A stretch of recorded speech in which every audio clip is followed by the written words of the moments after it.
Hello, welcome to episode 4. I'm JD Adler. This is Old Saw, where we review old stories, particularly Grimm's fairy tales, is where we're focused right now as we go through this collection of the complete collection of Grimm's fairy tales. There you go, as put together by Jack Zipes. He considers it, he claims it's the most complete collection of Grimm's fairy tales. He also claims that his translation is the truest to the original 19th century German. I'll leave it up to the audience to decide whether or not he accomplishes that task as we go through these stories. There are 242 of them in there. We're going to go through them one by one. Some of them may seem familiar to you at first, but I think we're going to find out that none of them are really, that this version of them are as familiar to us as the Disneyfied versions that we're used to hearing. So that's what we're going to be doing today and every episode as we go through these. This episode 4, fourth story in the book, a tale about the boy who went forth to learn what fear was. It's a mouthful. That is a lot. That is a big title. Not only does it encompass a lot, but it's a lot to say. It's not exactly pithy, is it? But one of the many things we learn about writing as it evolves, keeping the titles catchy and pithy and all that. Anyway, so here we go. A tale about the boy who went forth to learn what fear was, by the brothers Grimm. A father had 2 sons.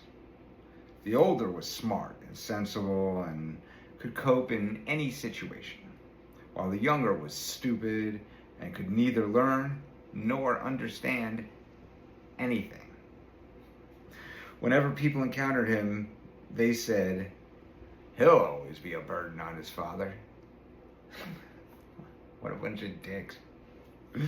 If there were things to be done, the older son was always the one who had to take care of them. Yet, if father asked the older son to fetch something toward evening or during the night, and if that meant he would have to pass through the churchyard or some other scary place, he would answer, "Oh no, father, I won't go there. It gives me the creeps." Indeed, he was afraid. The creeps. Sometimes, I said I would love to know what the original German was that came out as the creeps. Indeed, he was afraid. Sometimes stories that would send shivers up your spine were told by the fireside at night, and listeners would say, "Oh, it gives me the creeps." Often the younger son would be sitting in the corner and listening, but he never understood what they meant. They're always saying, "It gives me the creeps, it gives me the creeps," but it doesn't give me the creeps. It's probably some kind of a trick that I don't understand. One day his father happened to say to him, "Listen, you over there in the corner, you're getting too big and strong. It's time you learned how to earn your living. Look how hard your brother works while you're just a hopeless case." "Oh no, father," he's on. "I'll gladly learn something. If possible, I'd like to learn how to get the creeps." "That's something I know nothing about." When the older son heard that, he laughed and thought to himself, "Dear Lord, my brother is really a dumbbell. He'll never amount to anything. You've got to start young to get anywhere." The father sighed and answered, "You're sure to learn all about getting the creeps in due time, but it won't help you earn a living." Shortly after this, the sexton came to the house for a visit, and the father complained about his younger son, that he was incapable of doing anything, much less learning and knowing anything. Just think, when I asked him what he wanted to do to earn a living, He actually said he wanted to learn how to get the creeps. If that's all he wants, the sexton replied, he can learn it at my place. Just, yeah, I bet. He can learn it at my place. Just hand him over to me and I'll smooth over his rough edges. The father was pleased to do this because he thought the boy needs some shaping up. So the sexton took him to his house where the boy was assigned the task of ringing the church bells.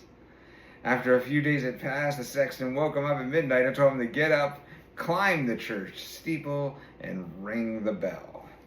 Now you'll learn what the creeps are, the sexton thought, and secretly went up ahead of him. Well, I don't know where this story is going, but I do not like it so far. When the boy reached the top and turned around to grab hold of the bell rope, he saw a white figure standing on the stairs across from the sound hole. "Who's there?" he cried out, but the figure did not answer, nor did it move an inch. "Answer me," the boy shouted, "or get out of here. You've no business being here at night." However, the sexton did not move, for he wanted to make the boy think he was a ghost. The boy shouted a second time, "What do you want? If you're an honest man, say something, or I'll throw you down the stairs." He really can't be as mean as that, the sexton thought, and he kept still, standing there, as if he were made of stone. The boy shouted at him a third time, and when that did not help, he lunged at the ghost and pushed him down the stairs. The ghost fell 10 steps and lay in a corner.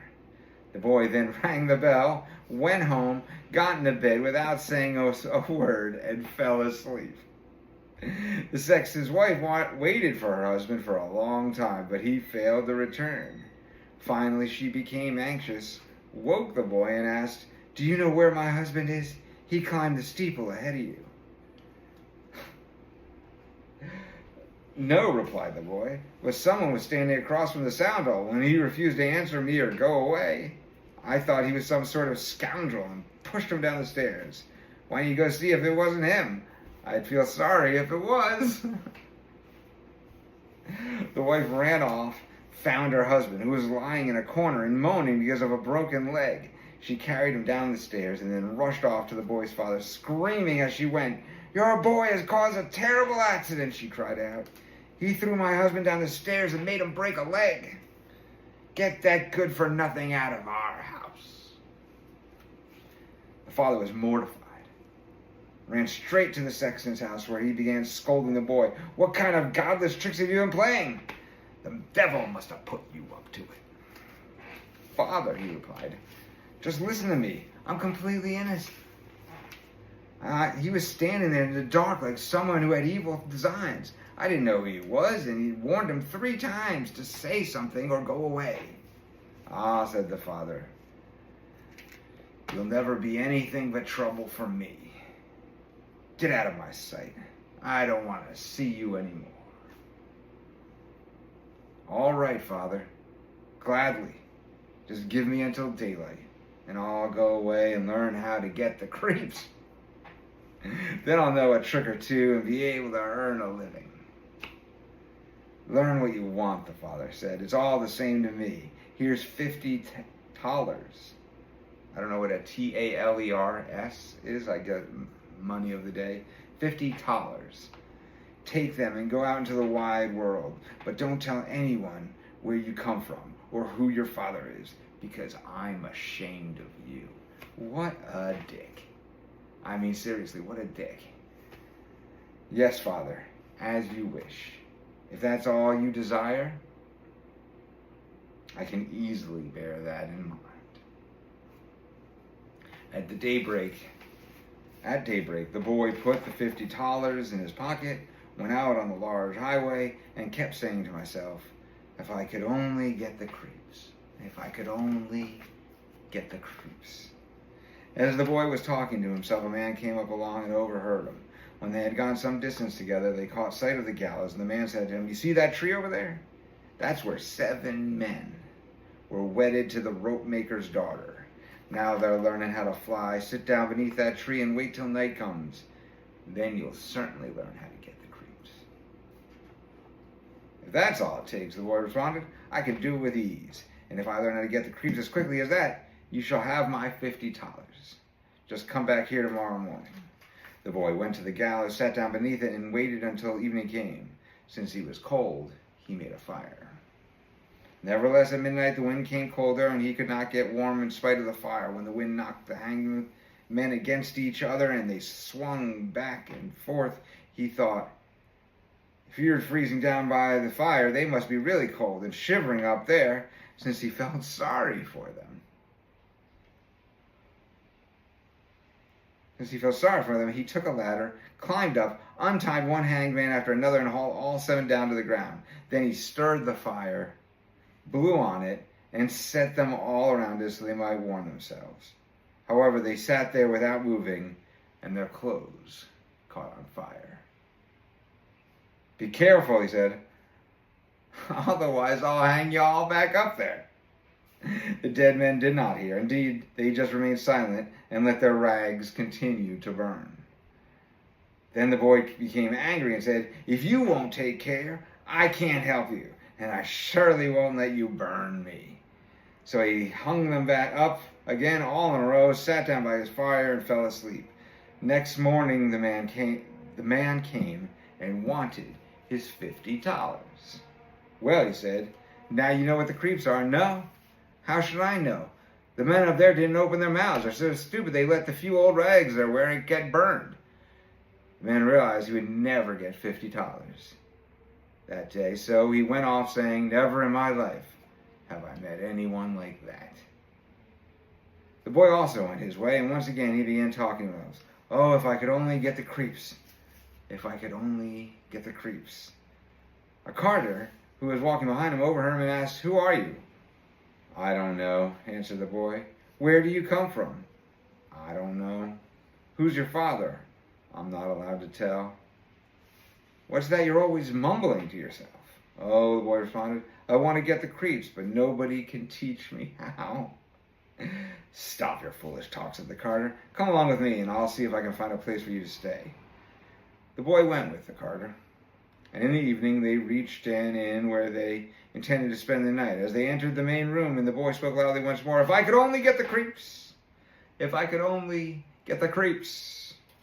The innkeeper heard this and laughed. If that's what you desire, he remarked, there'll be ample opportunity for you to get it in here. Oh, be quiet, the innkeeper's wife said. They have already been enough foolish fellows who have lost their lives. It would be a mighty shame if that boy with such pretty eyes never saw the light of day again. But the boy said, it doesn't matter how hard it may be. I want to get the creeps. That's why I left home. He kept on the innkeeper until the man told him about the haunted castle nearby, where one could really learn how to get the creeps. All you had to do was spend the night in it. The king had promised his daughter to anyone who would undertake the venture, and she was the most beautiful maiden under the sun. There were also great treasures in the castle, guarded by evil spirits. Once the treasures were set free, there would be enough to make a poor man rich. Many men had already gone into the castle,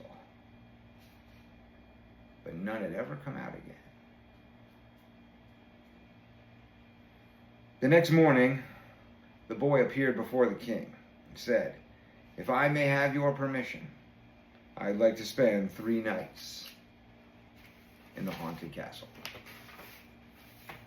The king looked at him and found the boy to his liking. Okay? So he said, you may request three things to take with you into the castle, but they must be lifeless objects. Well then, he answered, I'd like to have a fire, a lathe, and a carpenter's bench and a knife. The king had these things carried into the castle for him during the day, just before nightfall. The boy himself went up to the castle, made a bright fire in one of the rooms, set up the carpenter's bench with the knife next to it, and sat down on the lathe. Oh, if I could only get the creeps, he said, but I don't think I'll learn it here either. Toward midnight, he went to stir the fire again, but just as he was blowing it, he suddenly heard a scream coming from the corner. Meow, meow, we're freezing. You fools, he cried out. What are you screaming for? If you're freezing, come sit down by the fire and warm yourselves. No sooner he said that than two big black cats came over with a tremendous leak, sat down beside him, and glared ferociously at him with their fiery eyes. After a while, when they had warmed themselves, they said, Comrade, let's play a round of cards. Why not, he responded, but first, show me your paws. They stretched out their claws. My goodness, he said, what long nails you have. Wait, I've got to give them a good clipping. Upon saying that, he grabbed them by the scruffs of their necks, lifted them onto the carpenter bench, and fastened their paws in a vise. I was keeping a sharp eye on the two of you, and now I've lost my desire to play cards. Then he beat them to death. Holy cow. Then he beat them to death and threw them into the water. That's just a sentence. And he beat them to death. That caught me by surprise, I'll be honest. I was not expecting that to be the next thing that happened. Then he beat them to death and threw them into the water. But after he had put an end to those two, and was about to sit down at his fire again, black cats and black dogs on glowing chains came out of all the nooks and crannies, and they kept coming and coming, so it was impossible for him to flee. They made a gruesome noise, stamped on his fire, stamped on his fire, tore it apart, and tried to put it out. He watched them calmly for a while, but when it became so awful that he could no longer stand, he grabbed his knife and yelled, Get out of here, you lousy creatures! That's what it says. Get out of here, you lousy creatures! And he started swinging the knife. Some of them ran away, while he killed the rest and threw them into the pond. When he returned to his place, he built up his fire again by blowing on the sparks and proceeded to warm himself. As he was sitting there, his eyelids grew heavy, and he felt a strong desire to sleep. Then he looked around and saw a large bed in the corner. That's just what I was looking for, he said, and laid down on it. But just as he was about to shut his eyes, the bed began to move by itself and raced all around the castle. Keep it up, he said, but go a little faster. The bed sped on as though it were being drawn by 6 horses. It rolled through doorways and up and down stairs. Then all of a sudden, bang, bang! It turned upside down and lay on top of him like a mountain. But he flung the blankets and pillows in the air, climbed out, and said, Now, anyone else who wants a ride can have one. He lay down by the fire and slept until it was day. In the morning, the king came. And when he saw the boy lying on the ground, he thought he was dead and that the ghost had killed him. What a pity. He was such a handsome fellow, the king said. Upon hearing this, the boy sat up and said, It's not over yet. And the king was astonished, but also glad, and asked him how things had gone. Very well, he answered. 1 night's over and done with. The other 2 will pass also. Then he went to the innkeeper, who gaped at him in amazement. I never expected to see you alive again. Have you learned what the creeps are? No. It's no use. If only someone could tell me. The second night he went up to the old castle, sat down at the fire, and repeated his old refrain. If only I could get the creeps. Toward midnight, he heard a lot of noise and rumbling, first softly, then louder and louder. Soon it became quiet for a while, until suddenly, with a loud cry, half a man came tumbling down the chimney and fell right at his feet. Hey there, cried the boy. There's half missing. This isn't enough. Once again, the noise began. There was a roaring and a howling, and the other half came tumbling down. Wait. I'll just give the fire a little stir for you. After he had done that, he looked around and saw the two pieces had joined together to form a gruesome-looking man who was now sitting in his place. "That wasn't part of the bargain," said the boy. "That bench is mine." The man tried to push him away, but the boy did not let him. Instead, he gave the man a mighty shove and set him back down in his place. Suddenly, more men came tumbling down the chimney, one after the other, and they brought 9 dead men's bones and 2 dead men's skulls, set them up, and began to play a game of 9 pins. The boy felt a desire to play as well and asked, "How can I play too?" "Yes, if you have money." "Money enough," he answered. But your balls aren't round." Sorry, I apologize. That was "Money enough," he answered, "but your balls aren't round." He took the skulls, put them in the lathe, and turned them until they were round. "Now they'll roll much better," he said. "Hurrah! Let's have some fun." He joined their game and lost some of his money, but when the clock struck 12, everything disappeared before his eyes, and he lay down and fell asleep in peace.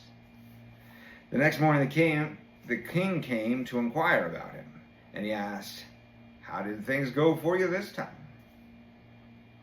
"I played a game of 9 pins, and I lost a few hellers." "Didn't you get the creeps?" "Not at all," he responded. "I had a lot of fun. If only I knew what the creeps were." The third night, he sat down on the bench again and said quite sadly, "If only I could get the creeps." When it grew late, 6 huge men came in carrying a coffin. Then he said, "Aha, that must be my cousin who died just a few days ago." He signaled them with his finger and cried out, "Come here, little cousin, come here."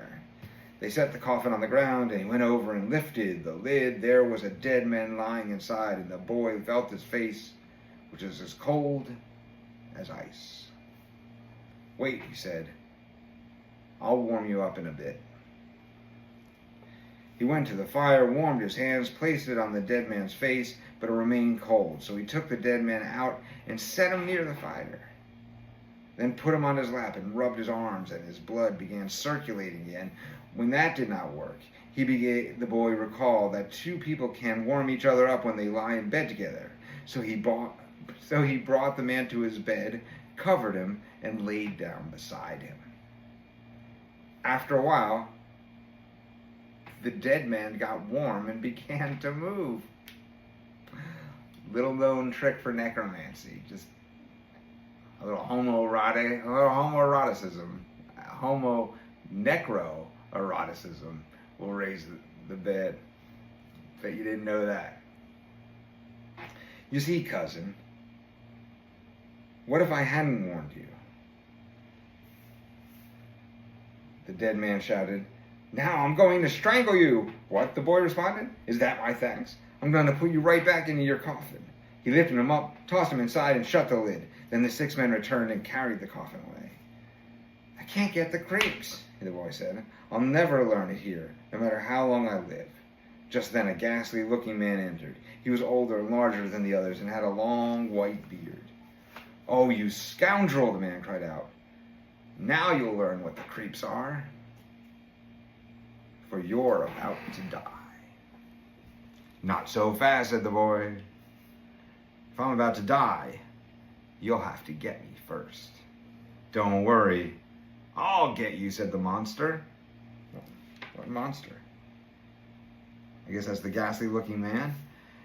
Anyway, "Don't worry, I'll get you," said the monster. "Easy does it. Don't talk so big. I'm just as strong as you are, if not stronger." "We'll see about that." This is some dialogue they've got for us here. "We'll see about that," said the old man. "If you're stronger than I am, I'll let you go. Come, let's give it a try." He led the boy through dark passages to a smithy, picked up an axe, and drove an anvil right into the ground with one blow. "I can do better than that," the boy said, and he went to the other anvil. The old man, with his white beard hanging down, drew near him to watch. The boy grabbed the axe, split the anvil in 2 with one blow, and wedged the old man's beard in the middle. Looks like some Bugs Bunny show. Now I've got you, the boy said. It's your turn to die. He seized an iron and beat the old man until he whimpered and begged the boy to stop and promised to give him great treasures. The boy pulled out the axe and let him go. The old man led him back into the castle and showed him 3 chests full of gold in the cellar. One of them, he said, belongs to the poor, the second to the king, and the third is for you. Just then the clock struck 12 and the ghost vanished, leaving the boy standing in the dark. I'll find my way out of here all the same, he said, and groped about until he found the way back to his room, where he fell asleep by the fire. In the morning the king came and said, now you must have learned what the creeps are. No, he answered. What are they? My dead cousin was here. A bearded man came. He showed me a great deal of money down in the cellar, but nobody told me what the creeps are. And the king said, well, you saved the castle. You shall marry my daughter. That's all fine and good, he answered, but I still don't know what the creeps are. Now the gold was brought up from the cellar, and the wedding was celebrated. The boy loved his wife dearly and was very happy, but he still kept saying, if I could only get the creeps. If I could only get the creeps. After a while, his wife became annoyed by that, but her chambermaid said, don't worry, I'll make sure he gets to know what the creeps are. She went out to a brook that ran through the garden and fetched a bucket full of minnows. That night, when the young king was sleeping, his wife pulled down the covers of him and poured the bucket full of cold water and minnows on him. Then the little fish began flipping all over him, calling, wake up, and exclaiming, oh, I've just got the creeps, I've got the creeps. Now I know, dear wife, just what the creeps are. And that's the end of that story. The endings of these stories are sudden. I will say that. They are consistently sudden. That's the end of the story. Remember, the title of this story was A Tale About the Boy Who Went Forth to Learn What Fear Was. But throughout the story, he was trying to learn what the creeps are. Next time, we will be doing The Wolf and 7 Young Kids. The Wolf and 7 Young Kids is the title of the next story in the collection. See you then.